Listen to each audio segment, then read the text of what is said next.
Black Widow had so much potential to be a great movie. Marvel low-key disrespected one of the OG Avengers by not telling a proper story. We're going to talk about how the MCU screwed ScarJo by destroying Black Widow's legacy, but before we do that, make sure you have subscribed to the channel. We seem to be hitting our stride right about now, so hop on the train and hit that sub button, please. Now let's get to it. There's an excellent book about the timeline of the MCU called The Reign of Marvel Studios that I would highly recommend to fans of the MCU. Really detailed, learned a lot from it.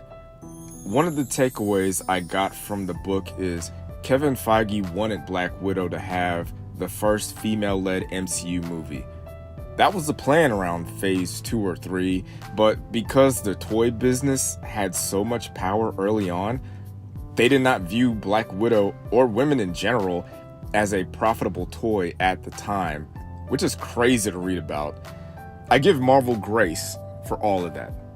I'll even give them some grace during the movie production, filming, etc., because it took place during the height of the pandemic. Where I won't give them grace is in the script. We had been following Natasha since 2010, when she made her first appearance in Iron Man 2. She had been in 7 movies, including all 4 of the Avengers movies. And she hasn't just been some damsel in distress who didn't have anything important to do. She's been a badass from the jump. She made huge moves in all the Avengers movies. Go watch her fight scene in Civil War. She saved Cap's ass in The Winter Soldier.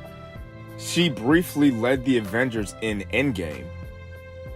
Throughout all those movies, her theme for the most part has been the same, trying to atone for the things she did in her past. Did you ever wonder, what was she doing that was so bad that Nick Fury sent Hawkeye across the world to kill her? What happened during Hawkeye's mission that made him go against orders? What the fuck happened in Budapest? I can't be the only one who has these questions.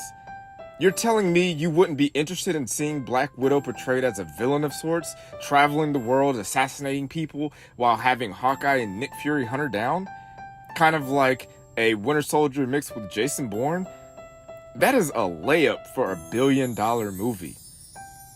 I remember when the Black Widow solo movie was announced after Endgame, and a lot of the conversation was about, why are they doing a movie about a character that's dead? If I told you right now, Marvel is working on a Tony Stark movie that focused on his relationship with his dad growing up, knowing they've pretty much told that story, you'd watch it. You're not interested in a movie about Yondu pre-Peter Quill? You don't want a Thanos origin movie? Let's be for real.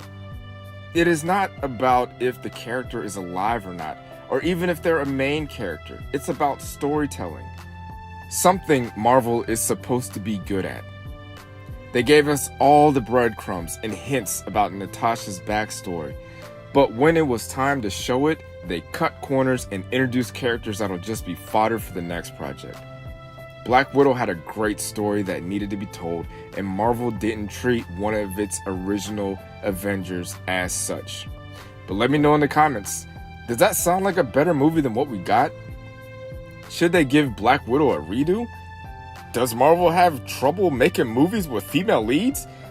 Let me know in the comments. Thanks for watching. Peace. I ain't letting Cable get to him, even if I have to teabag him to death. But it's really just a sip of tea at this point. Zip it, Black Widow. I'm flowing.